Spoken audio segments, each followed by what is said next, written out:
క్రీస్తునందు మాకు అత్యంత ప్రియులైన ప్రియ దేవుని సంగమా, బాగున్నారా? అంతా కూడా బాగున్నారని నమ్ముచున్నా. రండి, ఈరోజు మన ఆత్మీయ లాభం కొరకు ఏర్పరచుకున్న దేవుని వాక్యాన్ని ఈరోజు ధ్యానించబోతున్నాం. మనం ధ్యానించబోతున్న అంశము గడిచిన ఈ వారమంతా కూడా మనం ధ్యానించినట్లుగానే శిలువకు ఇవ్వబడిన యేసుక్రీస్తు యొక్క చివరి క్షణాలు, లేకపోతే అంతిమ ఘట్టం, చివరి దశ అనే విషయంలో అనేక విషయాలు మనం ధ్యానించుకుంటూ వచ్చాం. ఈరోజు ఆ అంతిమ ఘట్టంలో అంతిమ విషయాన్ని మనం ఈరోజు ధ్యానించబోతున్నాం. అది ఏంటని చూసినట్లయితే ప్రేమైన బిడ్డలారా, శిలువకు పడిన యేసుక్రీస్తు యొక్క ఆ చివరి ఘట్టం ఏంటంటే గెత్సెమనీ తోటలో ఆయన ఒక పోరాటంతో కూడిన ప్రార్థన అనే విషయాన్ని మనం ఈరోజు ధ్యానించబోతున్నాం. దాని కొరకు మనం ఆధారితంగా ఏర్పరచుకున్న దేవుని వాక్యం చూసుకున్నట్లయితే ఆది కాండం 32వ అధ్యాయం పాత నిబంధన నుంచి దాని యొక్క 22 నుంచి 32 వచనాలు, అదే రీతిగా కొత్త నిబంధనలు చూసినట్లయితే ప్రేమైన బిడ్డలారా లూకా రాసిన సువార్త 22వ అధ్యాయంలో 39 నుంచి 46 వచనాలు మనం ఈరోజు ధ్యానించబోతున్నాం.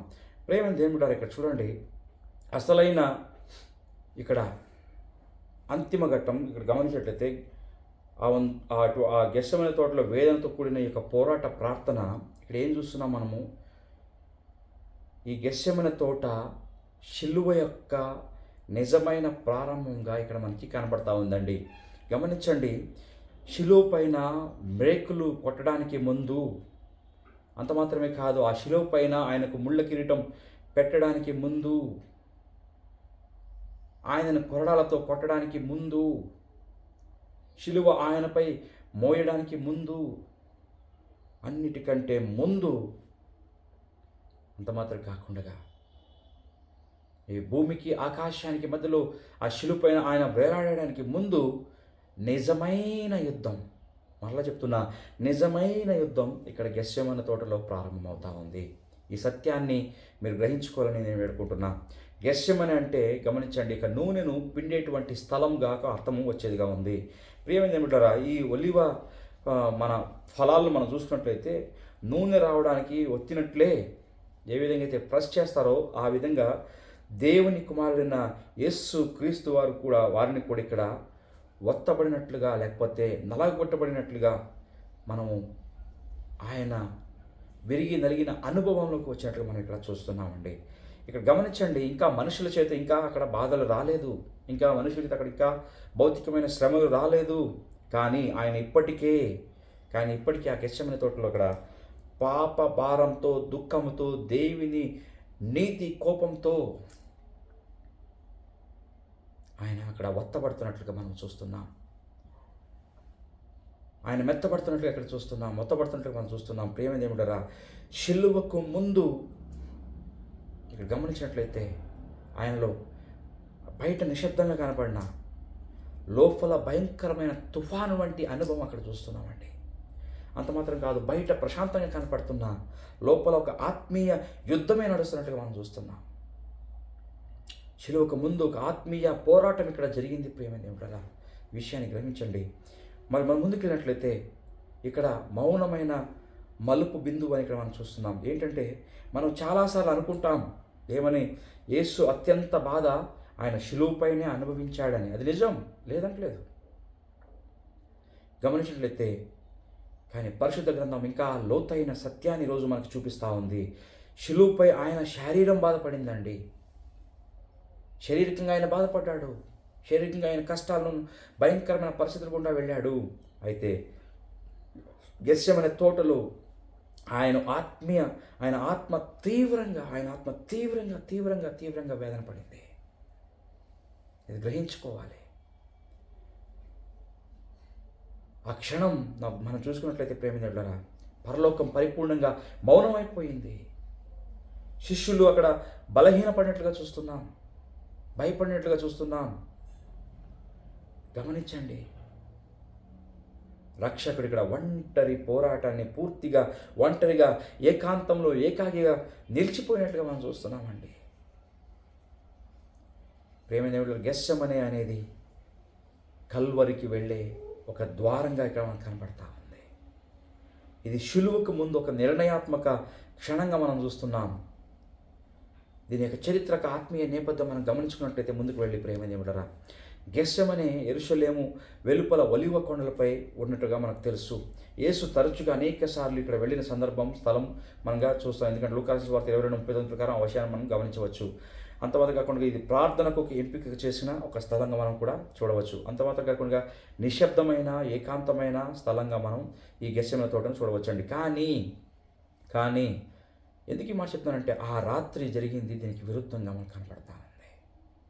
అంత నిశ్శబ్దమైన ప్రశాంతమైన ఆ స్థలం ఇక్కడ చూడండి, ఇది కేవలం ప్రార్థనా స్థలం మాత్రం కాకుండా ఆ రోజు అది ఆత్మీయ ఒక యుద్ధ భూమిగా ఆ గెత్సేమనే తోట మారిపోయింది. గమనిస్తున్నారండి?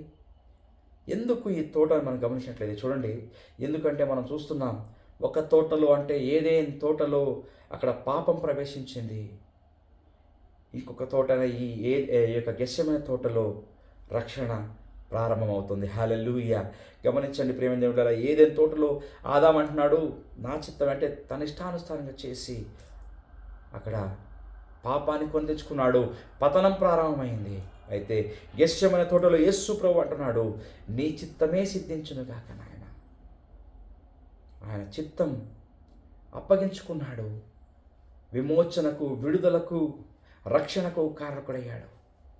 గ్రహించండి, ఒక తోట మనిషిని కోల్పోతే ఇంకొక తోట అయినటువంటి గెత్సేమనే తోట అక్కడ మనిషిని తండ్రికి దేవుని కుమారుడి ద్వారా యేసుక్రీస్తు ద్వారా దేవునికి మరలా తిరిగి ఇచ్చేటువంటి స్థలంగా అది మార్చబడింది, తిరిగి తెచ్చినట్లు చూస్తున్నాం.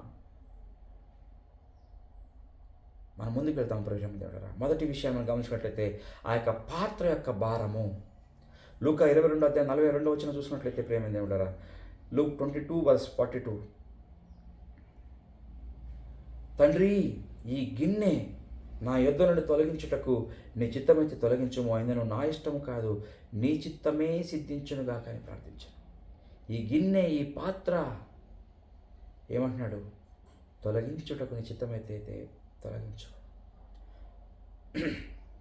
ఈ గిన్నె ఈ పాత్ర అంటే ఇది కేవలం మనకి ఒక మరణం మాత్రం కాదండి, దీని చాలా లోతైన అనుభవం ఇక్కడ మనం గ్రహించుకున్నట్లయితే ఈ పాత్రలో ఏముందని మనం ఈరోజు వాక్య వెలుగులో మనం గమనించినట్లయితే ప్రేమ లోకంలోనే అన్ని లోక మానవాళి యొక్క పాపం పరిపూర్ణంగా ఈ గిన్నెలో ఉందండి.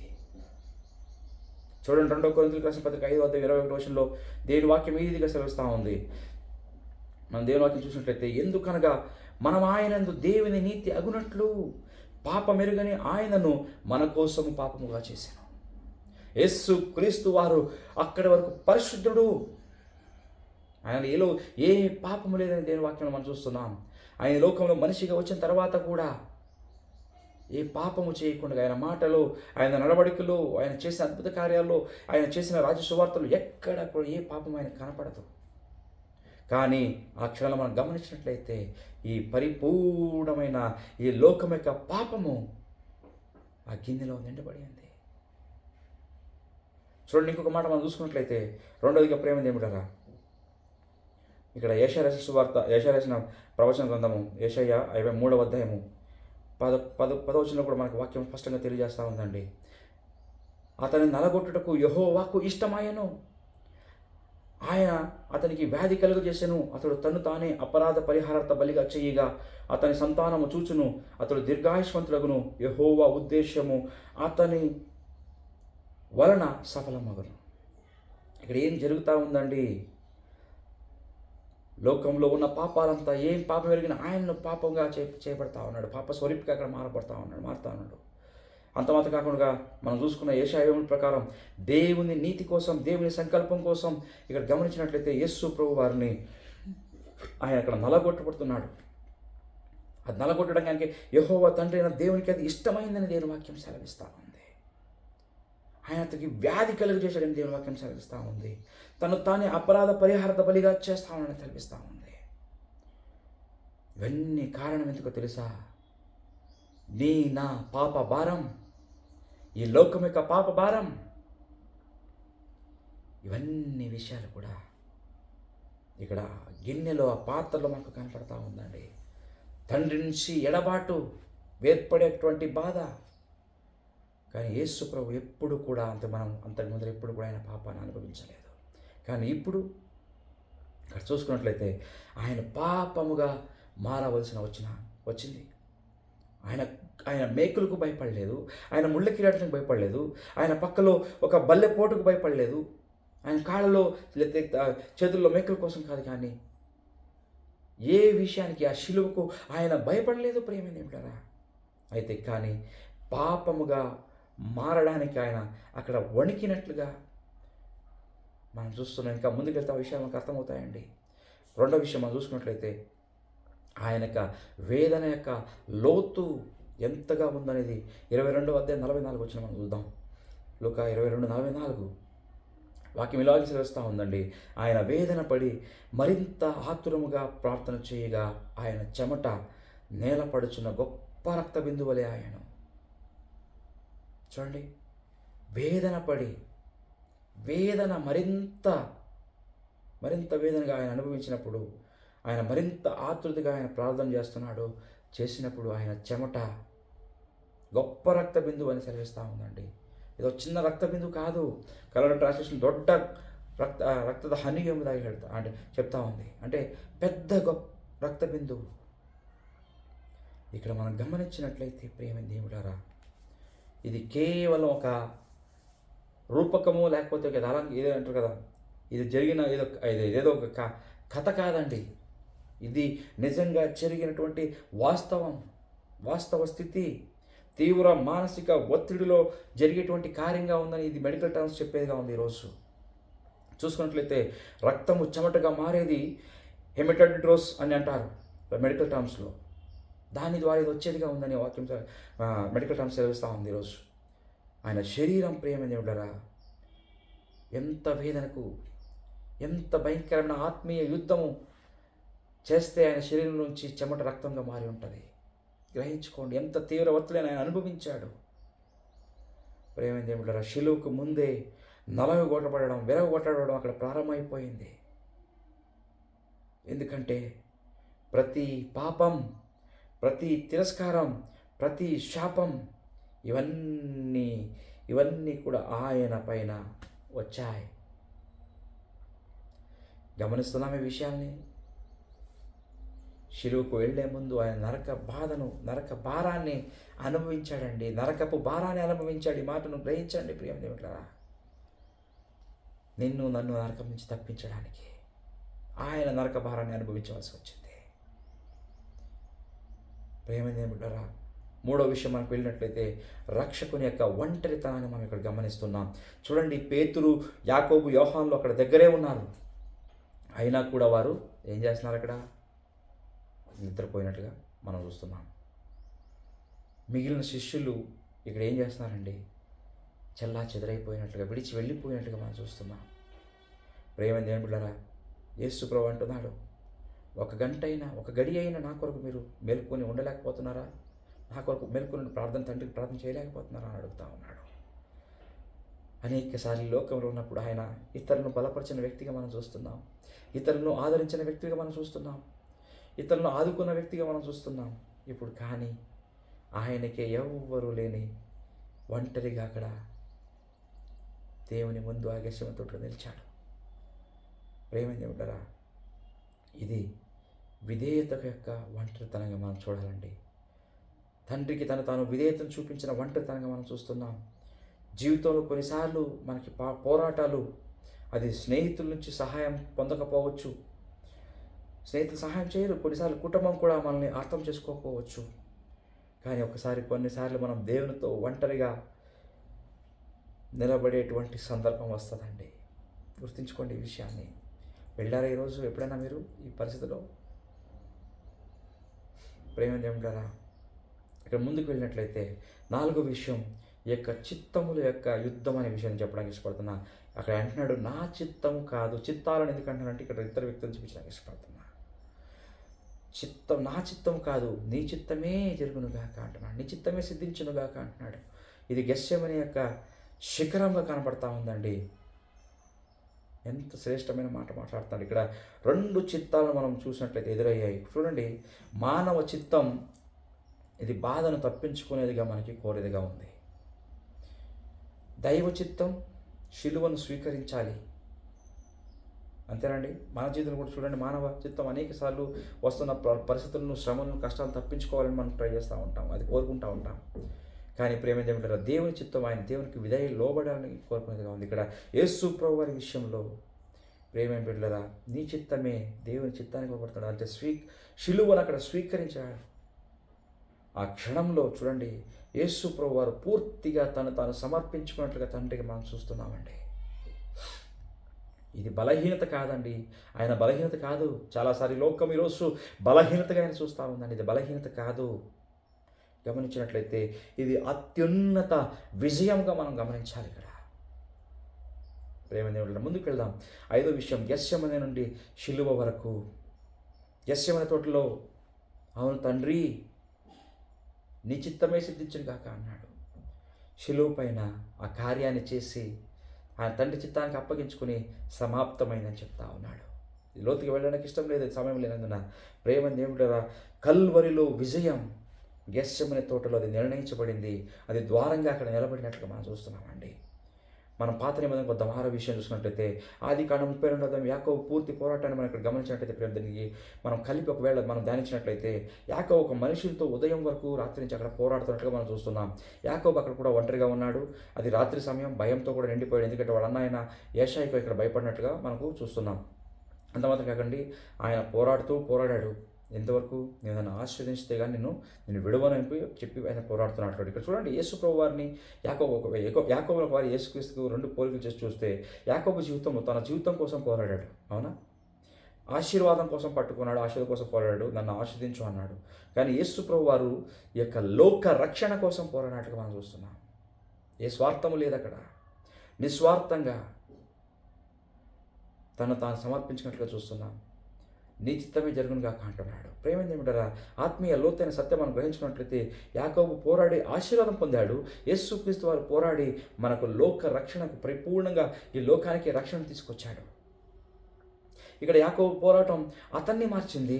అయితే యేసుక్రీస్తు వారి పోరాటం పరిపూర్ణంగా ఈ ప్రపంచాన్నే, ఈ మానవ కులాన్నే మార్చేసింది. గమనించండి, ఈరోజు ఎన్ని విషయాలు మనం ధ్యానించుకుంటూ వచ్చాం. మన జీవితంలో ఈరోజు నేర్చుకోవాల్సిన విషయాలు ఏమిటి?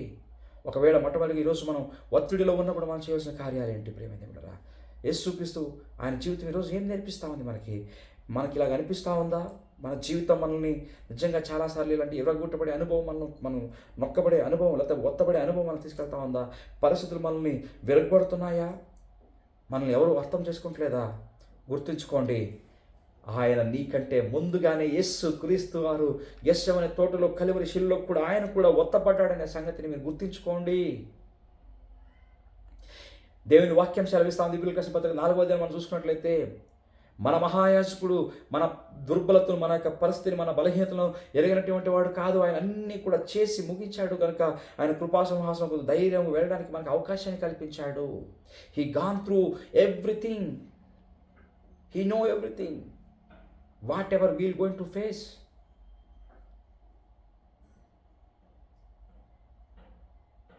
ప్రియులారా, ఒత్తబడే అనుభవంలో, విరగొట్టబడే అనుభవంలో ఉన్నప్పుడు విషయాన్ని గుర్తుంచుకోండి. యేసుక్రీస్తు వారు నీకంటే నాకంటే ముందుగానే ఆ కార్యము కూడా ఆయన వెళ్ళాడు. ఎందుకంటే ఇక్కడ ఒత్తబడే అనుభవం ఉన్నట్టు, ఒత్తబడితే ఆ వాలివ ఫలాల నుంచి నూనె వచ్చేదిగా ఉంది. ప్రేమ దేవుడారా, నూనె యొక్క ఆశీర్వాదానికి అంతవరకు కింద కాకుండా బాధను మనం గమనించుకున్నట్లయితే ఉద్దేశం బయటపడేదిగా ఉందండి. ఎప్పుడైతే మన జీవితంలో వస్తున్న పరిస్థితి, మనం దేవుడు తీసుకొస్తున్న కొన్ని విషయాలు, మనం ఆయన అనుమతి చేస్తున్న విషయాలు మనం ఆ ఒత్తబడే వేరగొట్టబడే అనుభవంలో దేవుని తండ్రికి మనం అప్పగించుకుంటాము, ఖచ్చితంగా దేవుని ఉద్దేశం బయటపడేది ఉంది. ఒకవేళ నువ్వు అప్పచెప్పుకోకుండా దేవుని చిత్తానికి నువ్వు లోబడకపోతే ఆ జీవితాన్ని చూడలేవు ప్రియులారా. రెండోదిగా చూసుకున్నట్లయితే దేవుడు మౌనంగా ఉన్నప్పుడు, ఇక చూడండి, గెత్సేమనే తోటలో కూడా యేసుప్రభు ఆయన ఒంటరిగా ఉన్న సమయంలో పరలోకం నుండి జవాబు రాలేదు. పరలోకం స్వరంకి వినపడలేదు, అక్కడ మౌనమైపోయింది. వెంటనే సమాధానం లేదు. అయినా కూడా యేసు వాక్యం సెలవిస్తూ ఉంది, ఆయన వేదలు కూడా మరింత ఆతురంగా ప్రార్థన చేశాడని. యేసు ప్రార్థన ఆపలేదండి. మౌనం దేవుడు లేడని కాదు, దేవుడు అక్కడ గైరాజలేడని కాదండి, అది విశ్వాసానికి పరీక్షగా ఉంది. ఈరోజు నా జీవితంలో కొన్నిసార్లు మన సందర్భాల్లో, మన పరిస్థితుల మధ్యలో యేసు ప్రభు వారు దేవుడు మనకి ఇమ్మీడియట్గా ఒకవేళ మన పరిస్థితులకు తగ్గట్టుగా జవాబు రాకపోయే సందర్భాల్లో ఏ విధంగా ఉంటున్నాం? మనం ఒత్తబడే అనుభవాల్లో మనం మౌనంగా, ఒకవేళ దేవుడు మౌనంగా ఉంటే ఆయన లేడని కాదండి. మనం గ్రహించుకోవాల్సిన విషయం అది మన విశ్వాసానికి పరీక్ష అని. విశ్వాస పరీక్షలో మనం నెగ్గితేనే ఆయన యొక్క ఆశీర్వాదాలను పొందుకోవడానికి సాధ్యమవుతుందనే విషయాన్ని, మరలా ఆయన ఉద్దేశాలు నెరవేరడానికి సాధ్యమవుతుందనే విషయాన్ని మరింకొకసారి నేను గుర్తు చేయడానికి ఇష్టపడుతున్నా. మూడో విషయం చూసుకున్నట్లయితే, మీ చిత్తం మరియు దేవుని చిత్తం, అంటే మన చిత్తం వల్ల దేవుని చిత్తం వర్సెస్ దేవుని చిత్తం మనం గమనించుకున్నట్లయితే, ప్రతి మనిషి జీవితంలో ఒక గెస్యమనే క్షణం ఖచ్చితంగా ఆ అనుభవం మన జీవితాల్లో వస్తుందండి. ఉందా ఈరోజు అనుభవం? ఒకవేళ లేకపోతే రావచ్చు, ఖచ్చితంగా వస్తుంది ఏదో ఒక సమయంలో. ఇక్కడ ప్రశ్న ఏంటంటే, అటువంటి సందర్భంలో ఒకవేళ గెస్యమనే అనుభవం వచ్చినట్లయితే మీరు అక్కడ ఉంటారా, పారిపోతారా దాని నుంచి? లేకపోతే యేసుక్రీస్తు వలె సమర్పించుకునే వారిగా ఉన్నామా? మనం గమనించుకుందాం. మన విజయం ఒక్క ప్రార్థనలో ఉందండి. ఇక్కడ గమనించండి, యేసుక్రీస్తు ప్రార్థన ఇక్కడ మనకు చాలా విషయాలు నేర్పించేదిగా ఉంది. ఈరోజు గెస్యమనే అనుభవం చాలా విషయాలు నీ ఆత్మీయ జీవితంలో పునాది బలాన్ని నింపేదిగా ఉందండి. గమనించండి, అక్కడ అంటున్నాడు, ఒక విజయం అక్కడ ప్రార్థన ఉంది. నీ చిత్తమే సిద్ధించునుగాక నాయన, నా చిత్తం కాదు. ఆయన చిత్తానికి లోబడితే ఆయన ఉద్దేశాలు మన జీవితంలో నెరవేర్చబడతాయి. యేసు క్రీస్తు వారు తన చిత్తాన్ని తండ్రికి, తన చిత్తం కాదు నీ చిత్తమైన తండ్రికి అప్పగించాడు. దేవుని యొక్క ప్రణాళిక, క్రీస్తు యొక్క ప్రణాళిక లోక జగతుపాధికి ముందుగానే ఉన్న, లోక ఆది నందు ఉన్న ఈ ప్రణాళిక, రక్షణ ప్రణాళిక, అది ఉద్దేశం బయటకు వచ్చింది, జరిగింది. నా జీవితంలో దేవుని ఉద్దేశం బయటికి రావాలంటే, అది నెరవేరాలంటే ఆయన చిత్తానికి అప్పగించే మనసు మనలో ఉందా? ఆలోచించుకుందాం. 4 చూసుకున్నట్లయితే, మన గెస్యమనే మన గమ్యాన్ని నిర్ణయించేదిగా ఉందనే విషయాన్ని చెప్పడానికి ఇష్టపడుతున్నా. ప్రేమ దేవుడరా, ఒకవేళ గెస్సమని, మరలా చెప్తున్నా ఇందాక చెప్పిన మాటలే, గెస్సమని మనం తప్పించుకున్నట్లయితే దేవుని ప్రణాళికను మనం కోల్పోయేవారుగా ఉన్నాం. ఆ అనుభవాన్ని మనం వద్దనుకున్నట్లయితే దేవుని ప్రణాళిక మన జీవితంలో నెరవేరదు. గెస్సెమనెను మనం స్వీకరించినట్లయితే మన గమ్యం ఖచ్చితంగా అది దేవుని చిత్తంలో నెరవేర్చేదిగా ఉంది, నడుచేవారుగా ఉన్న ఆ గమ్యాన్ని మనం తీసుకెళ్లేదిగా ఉంది. ఈ అనుభవాన్ని, ఆత్మీయ సత్యతను, ఆత్మీయ ప్రకటనను మీరు గుర్తించవలసిందిగా నేను ప్రేమ పేరుట, క్రీస్తు పేరుట ప్రేమతో మిమ్మల్ని వేడుకుంటున్నా. ప్రేమ దేవుడరా, గమనించండి. మనం ముగించుకుందాం. ప్రేమ దేవుడు, ఈరోజు దేవుడు మనల్ని అడుగుతున్నాడు, ఇంకా మీరు మీ చిత్తాల్ని విడిచిపెడతారా అనే ప్రశ్న ఈరోజు మనకు వేస్తున్నాడండి. విడిచిపెడదామా ఈరోజు? మన చిత్తం కాదు నాయన, మా చిత్తం కాదు ప్రభా, మీ చిత్తమే చెప్దామా? రెండోదిగా చూసుకున్నట్లయితే, బాధలో కూడా నన్ను నమ్ముతారని అడుగుతున్నాడు ఈరోజు. విశ్వాస పరీక్షలో నిలబడదామా ఆయనతో కూడా, ఆయన నమ్మి? మూడోదిగా చూసుకుంటే, పోరాటంలో కూడా ఆయనకు ప్రార్థన చేస్తారని నాకు అని అడుగుతా ఉన్నాడు. మనం ప్రార్థన చేసేవారుగా ఉన్నామా? ఆయన చిత్తానికి విడిచిపెట్టేవారుగా ఉన్నామా? ఆయనను నమ్మేవారుగా ఉన్నామా? ఆయనకు ప్రార్థన చేసేవారుగా ఉన్నామా? ప్రియులారా, మనం గమనించుకుందాం. ఏదైనా తోటలో నా చిత్తమే అన్నాడు, పతనం ప్రారంభమైంది. గెస్సెమనే తోటలో నీ చిత్తమే తండ్రి అన్నాడు, రక్షణ వచ్చింది. ఈరోజు ప్రభువా మనం అడుగుదాం, ప్రభువా ఒక క్షణం ప్రార్థించుకుందాం. ప్రభువా, నా గెస్యమనే క్షణాలలో, నా గెస్యమనే అనుభవంలో నేను ఒత్తబడినప్పుడు, నేను విరగొట్టబడినప్పుడు, నేను ఒంటరిగా ఉన్నప్పుడు, బాధలో ఉన్నప్పుడు ప్రార్థించేయడానికి నాకు శక్తినివ్వు నాయన. నీకు సమర్పించుకోవడానికి కృపను అనుగ్రహించు నాయన. నీ చిత్తానికి లోబడే హృదయాన్ని నాకు ఇవ్వు నాయన. యేసు నామములో వేడుకున్నాం పరమ తండ్రి, ఆమేన్. దేవుడు మిమ్మల్ని ఆశీర్వదించును గాక.